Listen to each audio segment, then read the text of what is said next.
Today, I'm going to be attempting to summit another U.S. state high point, Mount Humphreys, the highest point in Arizona. This peak stands at 12,633 feet above sea level and towers above the surrounding Colorado Plateau. The strange thing about this mountain is it's actually a massive volcano in Arizona, a fact that has puzzled geologists for decades. Mount Humphreys is part of the larger San Francisco volcanic field, which really shouldn't exist in Arizona. There isn't a convergent plate boundary to create immense volcanic activity anywhere nearby, so something else is creating these mountains. Because the San Francisco peaks are some of the only mountains in Arizona high enough to break into the Alpine zone, they hold several of the state's most unique ecosystems. To see this incredible geology and ecology firsthand, I will have to fight through immense wind and freezing temperatures until I reach the top of Arizona.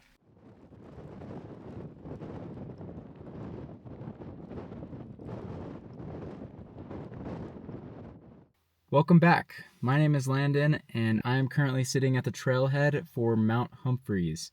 And the elevation I'm at right now at the trailhead is 9,313 feet. For a trailhead, especially in Arizona, that is really, really high. I'm climbing it at kind of a weird part of the year. It's currently early March, so late winter. And the problem is there's kind of a lot of storm systems right now, and it's incredibly windy. There's 35-mile-per-hour winds on the summit right now with gusts up to 50. So if it's like that tomorrow, it's definitely going to be quite a challenge. I'm just going to enjoy a nice sunset here at the trailhead, head to bed, and then hopefully get up at around 4 a.m. to start hiking.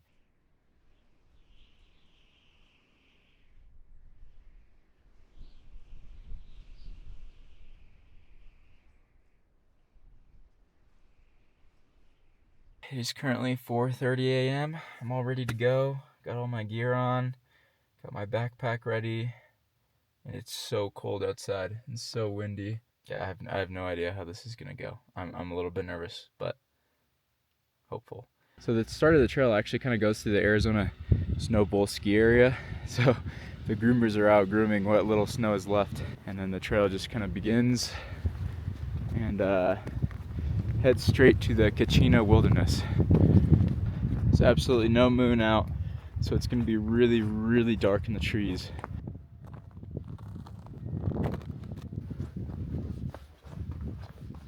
Made it to the Kachina Peaks Wilderness. This is a new wilderness area for me. I'm really excited about that. I like crossing these off my list. Firmly in the trees now. It's so weird to be in these trees. These are like trees I would see in Idaho. Engelmann spruce and such. For the next couple of hours, I'm going to be slogging up through a frozen forest in the dark. So while I do that, let's talk about the incredible geology of the San Francisco peaks. As I mentioned in the intro, the San Francisco volcanic field has been very puzzling to geologists for many years. However, they do have a strong hypothesis for why these mountains exist. They believe that the volcanism is due to a hotspot that is present under the North American plate here in Arizona, similar to the Yellowstone hotspot. Much like with the Yellowstone hotspot, the volcanism appears to follow the movement of the North American plate over a stationary magma plume, as the volcanic features here appear to get younger the further east they are. This would suggest that the peaks are coming from the same localized melting source, and that there will be future volcanism further to the east as the North American plate continues to move west over the hotspot. This hotspot is quite unusual though, because it is creating so many different types of volcanic features. The most common feature are the dozens of small basalt cinder cones, like Sunset Crater, which is the result of the most recent eruption from this volcanic field. Sunset Crater was created only 1,000 years ago by a basaltic eruption, which is extremely recent in terms of geologic time, and there will be more eruptions in the near future. There are also rhyolite and dacite domes, like Bill Williams Mountain. These are created by silica-rich magma that makes it very sticky compared to basalt, so it builds larger and different shaped mountains. Finally, there are the San Francisco peaks themselves, which are the remnant of a single collapsed stratovolcano. Now, stratovolcanoes normally only occur near convergent plate boundaries, mountains like Mount Rainier or Mount Hood, which sit at the convergent boundary of the Juan de Fuca and North American plate. The San Francisco Peaks are an exception to that trend, as this hotspot created a stratovolcano that once stood over 16,000 feet high. That's right, 16,000 feet in elevation. This would have made the San Francisco volcano the highest mountain in the lower 48 by a long shot. Higher than Mount Rainier, higher than Elbert, higher than Mount Whitney in California, the current lower 48 high point. Imagine how weird that would be, the lower 48 high point being in Arizona at the top of a stratovolcano. Unfortunately for us, the summit cone of the volcano catastrophically collapsed around 400,000 years ago, drastically reducing its height. This would have been very similar to the collapse of Mount St. Helens after its eruption, and the resulting mountain looks very similar. The San Francisco Peaks have a very large valley in the center and a ring of peaks around the edge, of which Mount Humphreys is the tallest. A lot of the geology of the San Francisco Peaks and the surrounding area is still being researched, and there is no doubt that it is one of the most geologically interesting places, not only in Arizona, but the rest of the West. Alright, now that we understand why this mountain is so unique, let's get back to climbing it so we can see what it looks like up close in person.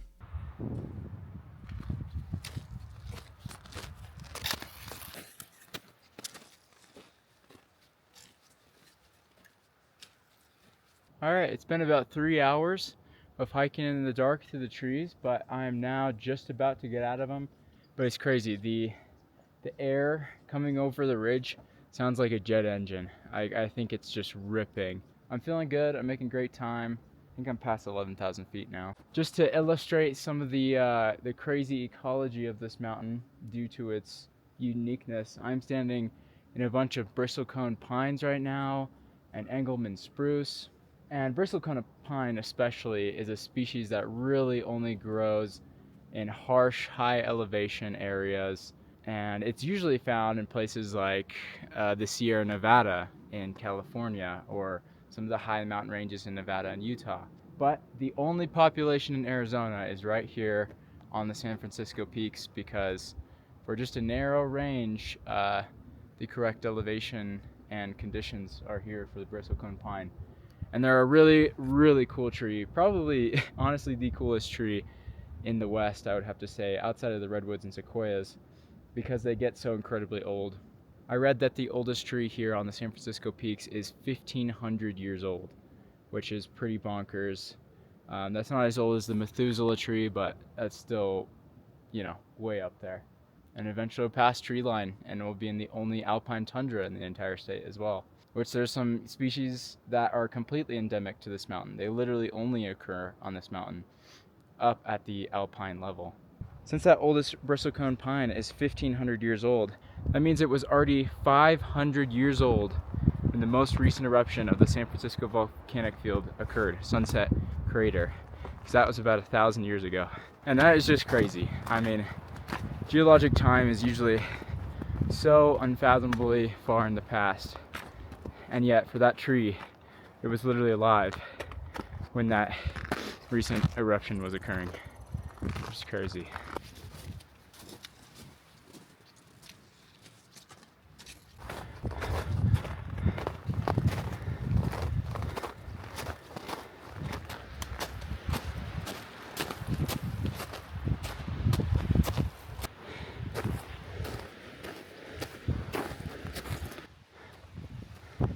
Oh God.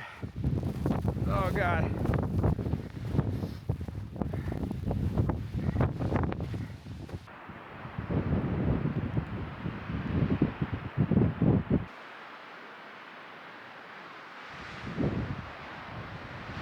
Just coming over this crest here from the basin on the other side. Real strong.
Get me the hell out of here. Ugh. Luckily, I think the trail kind of stays on the left side of the ridge for a little while, so I don't have to deal with that the whole way. Okay, trail did down to the left, and it's much nicer down here. I have no idea what that wind speed was, but that's by far the strongest thing I've ever encountered. I mean, I literally could lean into it and it would hold my weight. It was wild. I'm almost to the edge of the tree line. These are all bristle cones here. It's pretty much the only thing that can survive. Maybe some subalpine fir. Yeah, I have about a mile of ridgeline to walk to get to the summit. That huge valley I was just looking into that the wind is blowing up is the remnant of a massive catastrophic landslide that occurred when this volcano collapsed on itself, just like Mount St. Helens in 1980. And then the crazier thing is, not long ago there used to be glaciers in that valley and all across the San Francisco Peaks, which is just wild. Glaciers in Arizona seems like it can't be true, but it used to be true. There's glacial moraines at the bottom of that valley. These poor trees, to think they're hundreds of years old, and they're just little bushes basically.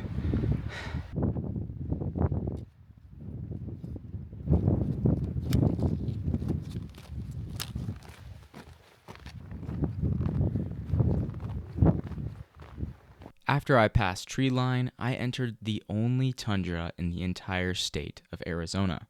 This tundra is very fragile, which is why it's very important to stay on the trail when hiking on the San Francisco Peaks. The San Francisco Peaks ragwort, also known as the San Francisco Peaks groundsel, is a federally threatened dwarf alpine plant that is only found on the high elevation talus slopes of the San Francisco Peaks. This means it is endemic to these mountains, or in other words, it only lives here. And if the population on these mountains were to die out, then the species as a whole would be extinct. High mountain islands among deserts often have endemic species like this that are very important to protect for biodiversity. A lot of people think that the tundra means Alaska and Canada, but it doesn't. It just means anything above the tree line, really, where only a select few plants can survive, and it's really cold year round, just like up here.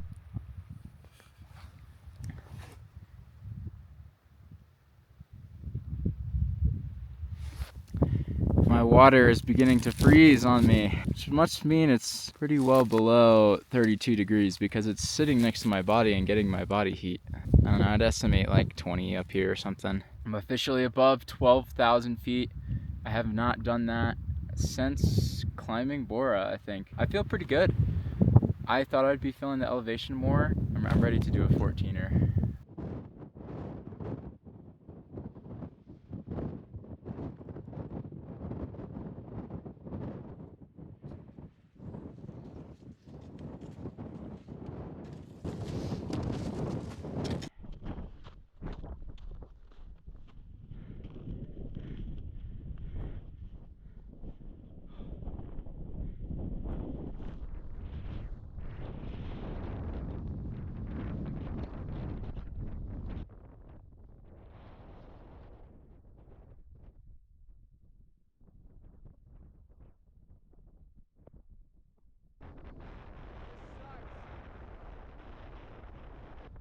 There though.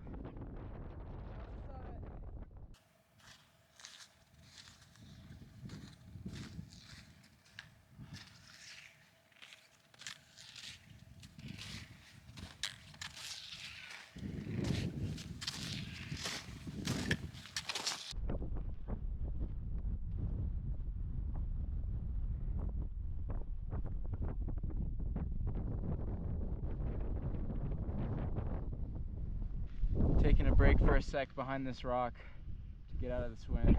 You know, the wind was fun for a second, and now it is awful.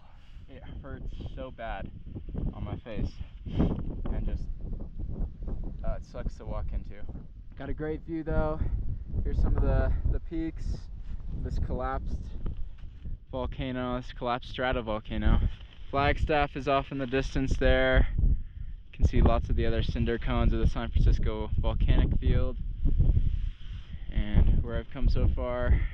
As I approached the summit, the wind became almost unbearable, and I was really glad that it was over. The tallest point in Arizona is certainly not a joke in the winter. However, the view I was about to be treated to was going to make it all worth it. By far, the coolest thing you can see from the summit is the north rim of the Grand Canyon over 50 miles away. Looking to the north and to the east, I could see the dozens of nearby cinder cones of the San Francisco volcanic field. And the most striking thing is when you're looking east, you are literally looking at the future of this volcanic field. The San Francisco mountain that Mount Humphreys is a part of is quite dead. It will not be erupting any longer. So it will never be able to build itself up to its former glory of a 16,000-foot stratovolcano. However, it is not unlikely that this volcanic field will produce a future stratovolcano further to the east. Unfortunately, we probably won't be around to see that. However, smaller eruptions, like the one at Sunset Crater, are entirely possible within our lifetimes. By far, the most important thing this summit taught me was the importance of wind shelters. I've seen these on dozens of peaks and ridges over the past couple years of hiking, and I've never actually had to use them. I always kind of thought they were a little silly. It seemed like a lot of work to stack so many rocks just to get a very short, brief break from the wind. But when I was on top of this peak, I was immensely grateful for the people who had built a small little rock wall on top of Humphreys Peak, as it provided me a very short relief from that horrendous wind. Well, I did it. Climbed Humphreys Peak, highest point in Arizona, and my second high point right after Bora. And in terms of difficulty, I'm definitely going to put it after Bora, even doing it in these tough conditions. And I mean, that's why I did it in these conditions, is because I wanted to make it harder.